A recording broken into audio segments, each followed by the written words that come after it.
stage, say hello to the cast of the One Piece Tagalog dub. Ready na ba kayo? Ready na? Ready na? Are your phones ready? Are your phones up? Ready? Okay. Those viewing at home, are you ready? Now, here's the thing. Hindi ko muna papakilala yung mga. Okay. Kasi makikilala mo naman sila sa boses nila. For sure. Alright? So for the first time ever, Toycon proudly presents the One Piece Tagalog voice actor cast of the complete Straw Hat Pirates. Woo! Everybody cheer! So you're gonna do one by one. Wait, mamaya na. Malalaman nyo naman eh. Mamaya na. So yeah, you can take your seats. We take your seats. Be ready to guess who's who, but I'm sure hearing their voices will already tell you who played which character.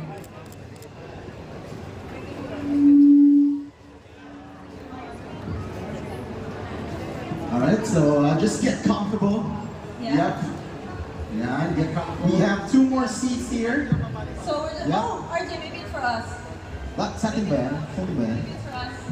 Maybe it's for us. Okay, so yeah, I was informed that there is a skit Oh, that is going to happen. there is, okay. Pwede ba kayo? Magpakilala muna siguro bago siguro. Ah, sige. So, papakilala ko na lang daw muna sila. Alright, so, first one we have Candice Arellano, which is More the round of applause. Tagalog voice of Monkey D. Luffy. Sige nga. Sam? Hello. Is it Okay, working no now? problem. I'll stay here though. Okay. Now we also have Vincent Gutierrez, the Tagalog voice of Zorro and Frankie. Sino may gusto kay Zorro? Hi! Yeah. Alright. Rafi Miranda as the Tagalog voice of Sanji Vinsmoke. Ay. Oh, ilang araw. Jeff Utanes, the Tagalog voice of Usopp. Ay. Hello. Nika Rojo as the Tagalog voice of Nami and Miko Robin. Hello everyone, good afternoon. And Maynard Llames, the Tagalog voice of Tony Chopper and Jinbei. Ay. Ito lang. And Anthony Steven San Juan as the voice of Brooke. Unfortunately, he couldn't make it. So in his place, here is Brooke in the flesh. Yeah. And Dada Carlos, the dubbing director. Ayan na. Sige na. Ayan, dubbing director natin. Oh. Ayan. Careful. Yes. Okay. Okay, G. I want to see. I want to hear some dubbing. I want to hear some One Piece stuff. Sige nga. I just want to know if we can recognize. Hello. No? Sige nga. Sample nga. Wait. Memory game. Mic check muna. Mic check. Mic check. Mic check. One, two, test, Hello. test. Yung skit na. Gawin na namin yung skit. Alright. Hello. Go for it. Okay. Sa wakas! Nandito na tayo sa North Blue! Miss Nami! Nagluto ako sila nung nilagang manok. Sana magustuhan pa, Miss Nami. Suwan!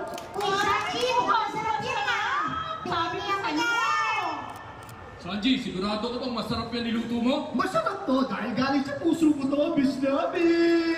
Ako ang magiging hari ng mga pinata kapag nakarating tayo sa Grand Line! Mali kayo! Ako ang magiging hari ng mga pirata!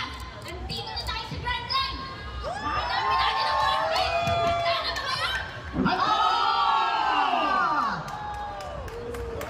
Oh, Did you man. guys enjoy that? Wait a minute. That was so cool. Witnessing that in real life, that's a Toycon only Parang experience. lumabas sila sa TV. Oh my God! Oh, Wait a minute. the Wait. characters on my screen are here. Which one's who? Which one's who? Okay. Alright. You got this, RJ. Let's start with Miss Candice. Voice of Monkey D. Luffy. Paano mo nalaman na yun yung magiging boses niya? Saan mo siya binis? Sa character niya, yung kakulitan niya, at Yeah. saka yung mismo ugali niya. ugali niya. Oo. So, medyo pilyo.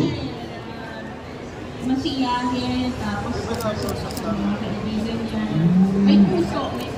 May puso. Pero yung kulit, yun yung parang pinaka-interesting sa akin. So, matakaw ka rin. Matakaw ka rin. Sabagay, no? Kailangan mapagayan mo yung character, no? Dito naman kay Sir Vincent, Zorro. Zorro. Maangas yun, ah. Medyo. In Frankie.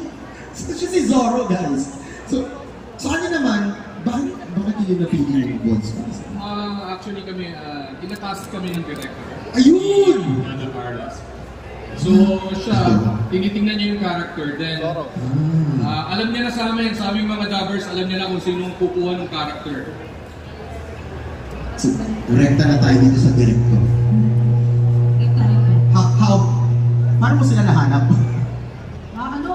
Siyempre, yun, may mga 40 yan. Pero lahat naman kami, kaya namin follow ng boss, pero may mga 40 sila. So, mo sila, may kanya-kanya. So you guys have like a lineup and you know na kaya niya to. Pero kaya din ko rin, kaya nila ito. Pero, mix and match. Okay. Kasi it's interesting, itong voice acting. Sinong interested sa mga ano dyan? Yung nagvo-voice acting? Who's interested? Galing, di ba? Voice-overs or voice acting? Voice-overs and voice acting. Yeah, okay, we're seeing a lot. So You think it's an easy job, but hell no. It's not. It's not. It's not an easy job. Now, fine with that actually. Anybody can answer this because it's for the aspiring voice actors in the audience. But what's a good way of keeping your voice conditioned or in shape?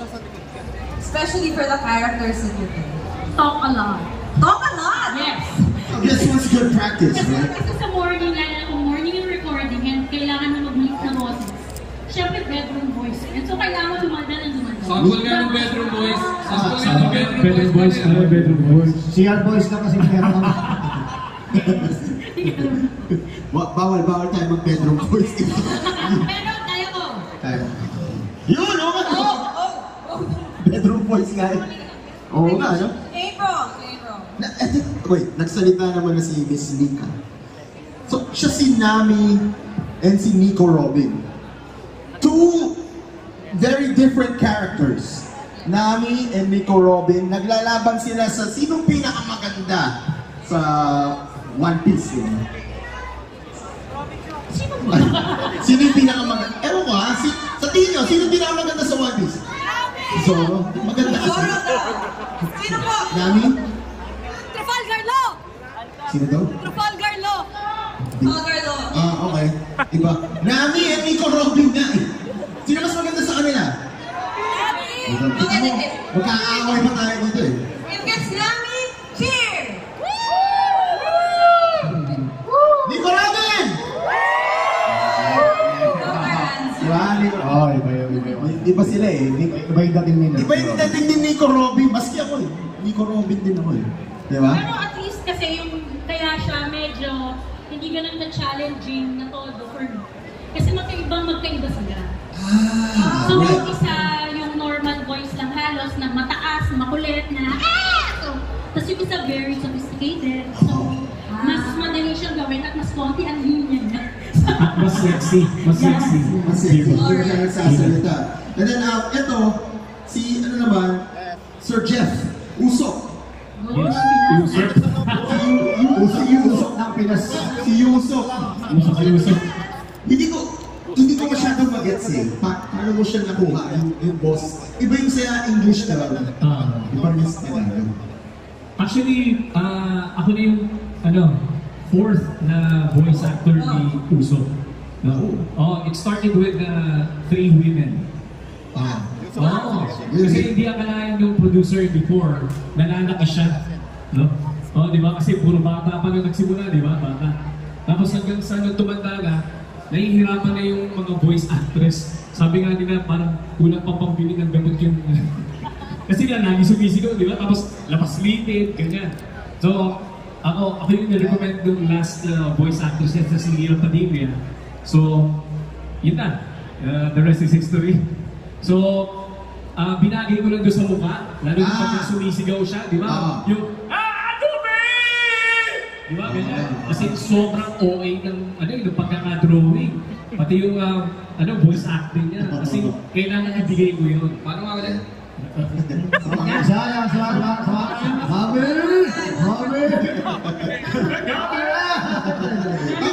Sir Rafi. Sanji naman. Sanji, Vince Smoke. Rafael Garlo, Goldie Roger. Dami. Dami Sino naman. pa? Rafael Garlo. Rafael Carlo! Yes, Goldie Roger. Paano boses ni Rafael Carlo? Wala naman kalina na sinasabi niya, di ba? Napakaseryoso kasi niya. Isa yun sa mga pinakamaangas na card. Kasi I collect One Piece cards. You know.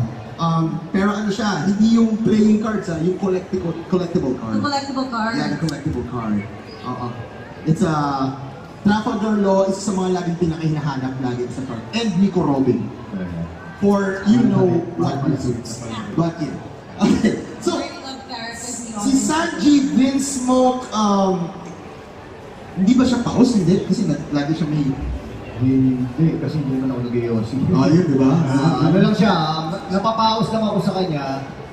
One time ako napaus sa kanya, nasa mundo na ng mga baby, ng mga babae. So, doon ako napaus sa kanya. Pag uwi ko ng bahay, kumatos ako. Mga 2 days akong kumatos sa bahay. Ano ba linyahan niya doon? Uy, hindi mo nata! Pakakasilaw kita! Sa akin ka na! Tapos dire-diretso pa yun. Isang buong episode, wala siyang ginawa kundi mag-babae. So, tapos... So, di ba dapat sa... Hindi naman tugo ilong mo nun, bro. Hindi naman tugo ilong mo. So, sabi sa akin ba yung character bagay sa totoong Kukontrahin ko yan. Kasi... Kukontrahin ko yan! Kukontrahin ko yung sinabi niya. Sabi kasi... Hindi, kukontrahin ko yung sinabi niya. Seryoso talaga ako sa personal. Wow. Di ba? Sabi kasi... Makulit ako. Makulit kasi yun. So, na-typecast kasi ako sa mga makukulit na character. So... Something you Na-typecast ako sa... Hindi ko nasasabihin. Parang kumbaga pag nakakita sila ng makulit na character, automatic. Si Fort Gas, parang isang Si Ace. Hindi, yung isa yung... Ano ba yun? Yung Gas. Hindi, yung character kong makulit na... So anyway, basta makulit na character kaya yun ang naibigay sa akin. Pag makukulit, ikaw nakagawa. Noted. So you need makulit voices. Okay. Yan na. Now, how about for Sir Maynard? Tony Chopper naman. And Jinde plus Talbo represent. Let's go. Konti na lang. Meron ba dyan? 6 na lang. Lalabas yung dragon. Ayun, umisa. Okay. Alright, so for Tony Chopper and Jinde, isa pa to magkaibang characters din. Paano ba sila nadi-differentiate? Paano ba sila ginagawang unique? Sa mukha lang din. Yung Chopper kasi, talagang ano lang yan, disgrasya lang napunta sa akin. Paano yung disgrasya? Paano yung disgrasya? Paano yung Ay, wow! Sa Japanese voices. Okay. I get it. Tsaka kasi yung maliit, tsaka kasi yung malaki. Siya lang yung kaya ang buwa yun. Diba? Ano yun? Yung malaki. Paano yung boses ng maliit? Ano ba yung isa tagong mata? Malaki. I sir, voice acting is such an art. You can see now, these are perfect examples of voice actors. Like, you see that apart from the voice, you see them their faces, their whole bodies. Yung malaki. Kaya mo ba, yung maliit is yung malaki, pero di ba ibang ano? Pwede. Sige. Uy, mama malaki, lalo tayo. Ano na gawin natin? Kahit ano lang, basta sama ko Oo ba? Oh my God! Thank you so much for the follow natin sila. These are your, any messages to the fans? Hindi ba gusto mag-start maging voice actor? I mean, it's not limited to just one show, right? May tanong? Can we take an audience question? Anong tanong mo? May question siya. What's your name? Noemi po, autism. Barangay Nito Rojo at Jeff Utanes. Ako, may Sige. isang, may magpunanod ng Tagalog dub ng SpongeBob noong 2008. At I nanonood ng original dub noong 2003 sa RPN. Bata pa po kami noon, RPN. It's a TV5, yes. TV5. For Nickelodeon. At ngayon, sa 2024, hanggang sa ngayon, na tatlong season, first 3 seasons, ng sa first movie. Oh, so basically fan ka? Opo! Yeah! Bata ako! Nanonood niya sa kapitbahay. Nakinunood ka sa kapitbahay ng TV. Yun sa Tondo. Sila yung naririnig mo. Oo. Ah. At then sa Netflix, yung Sandy Chicks movie. Kilala nila. Ang galing. Ang galing. Alright. So, Wait, sa 2024, yung autograph. Dati. Yes, later. Pinuntahan niya kami last year for the signing. Tapos, kinuwento nga niya na noon pa manonood na siya ng SpongeBob na sa TV5. So, ang tagal na nun, as in 2008. So, thank you so much. Matanda ka na. Thank you so much. At siyempre, happy 20th anniversary. Happy 25th anniversary last year. wow. Yeah, thank you. Siyempre, Thank you. 20th anniversary ng Asenso Kapinoy. Produced by Spotlight Media. At yung dating host, yung si Boss Francis Cardona. Bumamatay na last year. Okay. Alright, thank you so much for maraming salamat sa pagpunta. Now, if you guys have any last messages to the fans, gusto matuto mag-dub or yung mga fan lang ng One Piece, if you want to promote something, go ahead. Okay kung gusto nyo matuto ng mag-dub, si Jeff Otanes nagbibigay po doon ng workshop. Kaya na, lapitan nyo lang siya mamaya, pwede na kayong mag-workshop. Sa Goku ng Pinas.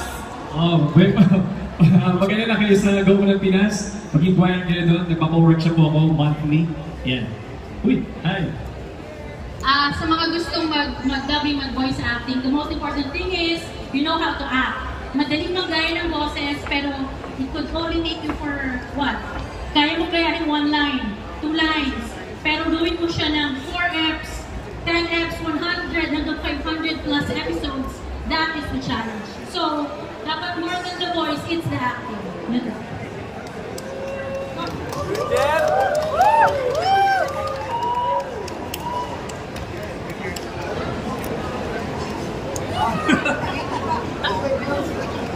Alright, okay na.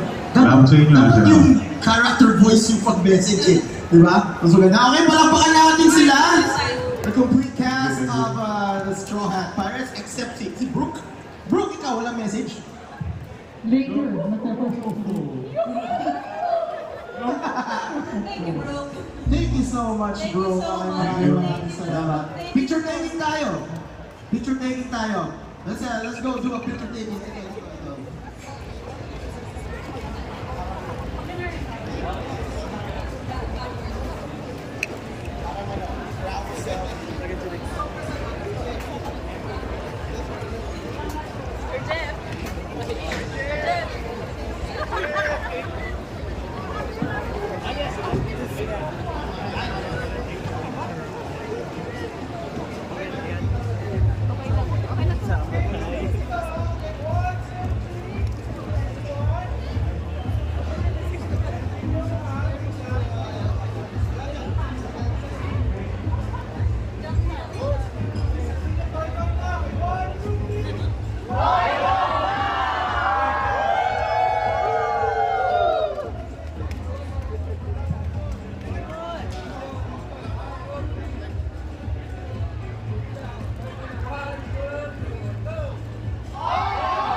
Alright, thank you so much. Salamat po.